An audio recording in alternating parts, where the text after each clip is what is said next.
السلام عليكم صاحبيال ومركلي برنامجيني maanta waxaan idin hayaa waxyaabo aad u fara badan waxaana ka mid ah waa maxay jacayl ama kalsooni iyo su'aalo kale oo isweydiinayaan dadka qaar.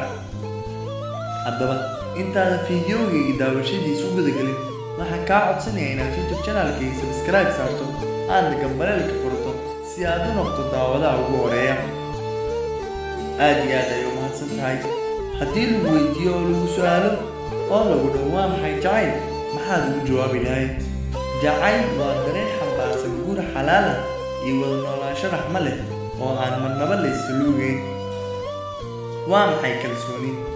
sidaan filayo kalsoonidu waa la wada garanayaa, waa tan isku keenta laba qof, waana tan kuugu dhiirigelisay inaad ruux aad la samaysid xidhiidh jacayl naftaadana aad ku aamintid. waa maxay xishood? xishoodku waa shay aad u wanaagsan. badanaa qofka xishooda wuu ka dhex muuqdaa dadka kale. haddii aan isku dayo inaan kaaga jawaabo kelmadda xishood, waa sida tan: xishood waa kan sababa in wiilka ama gabadha sameeyaan jacayl dhab ah, waayo dadka qofba qofkuu ka xishood badan yahay ayuu ka heli og yahay jacayl dhab ah iyo nolol wanaagsan. maxay dhallinyaradu isjecel u yidhaahdaan la'aantaa noolaan karo? waa tan hadda socota. badanaa waxay u yidhaahdaan si jacaylkoodu dhadhan iyo danaan u sii yeesho, qofku uu jecel yahayna aan ka xiiso go'in. ma marka keelitaanku yimaado ayuu jacaylku yimaadaa, mise markuu jacaylku yimaado ayuu keelitaanku yimaadaa? su-aashan sidaa filay waa la wada garanayaa, waayo marka keelitaanku yimaado ayuu jacaylkuna yimaadaa. soomaaliduna waxay ku mahmaadaa waxay indho arkaan ayay ilka gooyaan. waa maxay dhibaatooyinka lagala kulma jacaylka? dhibaatooyinka lagala kulma jacaylka maaha wax aynu halkan kusoo koobi karno. waxaa tusaale wanaagsan inoogu filan dhaawaca soo gaara lamaanayaasha isjecel marka ay midoobi waayaan nolosha. dadka ma ku waanin lahayd in ay jacayl dhab ah sameeyaan?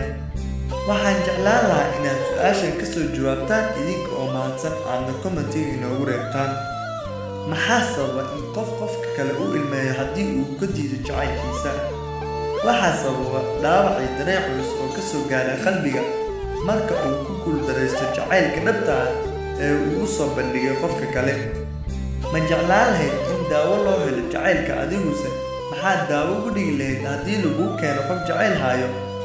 fadlan su-aashan waxaa mudan inaad akhristow ka soo jawaabto si aan u ogaano fikirdaada. waxaadna noogu reebtaa qaybta commentiga. adiga oo qof jecel, haddii wiil ama gabadh ku yimaadaan kuuna sheegaan in ay jacayl dhab ah kuu hayaan, qofka aad jeceshahay kaana codsaday inaad jacaylkooda tixgeliso, maxaad samayn lahayd? qof baa jeclaatay, qofkiina qof kale baa jeclaaday, ka tag buu ku dhahaya, maxaad samayn lahayd? runtii tixgelintu waa wanaagsan tahay, laakiin sidaan filayo ma jiro wax walba oo dhaca qof jacaylkiisii isdhaafin lahaa. taana waxaa tusaale noogu filan cilmi boodhadu waxaa helay jacayl dhab ah, hodan in dartii loo soo furana way suurtageli weyday. haddii aad jeclaatid inan, misena si lama filaan ah walaashid ama inan ka mid ah qoyskooda kugu soo bandhigto jacayl, maxaad samayn lahayd?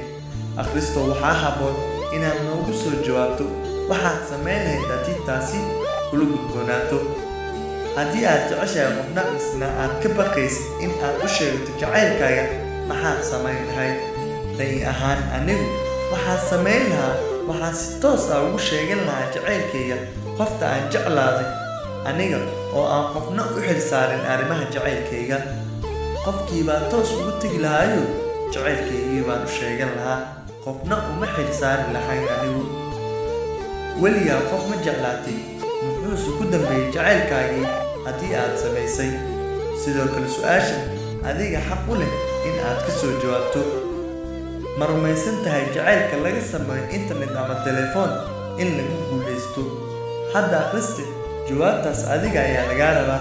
fikradaadu waa inoo muhiim ee inoogu reeb qaybta commentiga. aad iyo aad ayay mahadsan tahay daawashada fiidiyowgayga. waxaana kaa codsanayaa inaad YouTube channelkayga subscribe saarto. waa bilaash. aad iyo aad u mahadsantihiin dhammaan daawadayaal.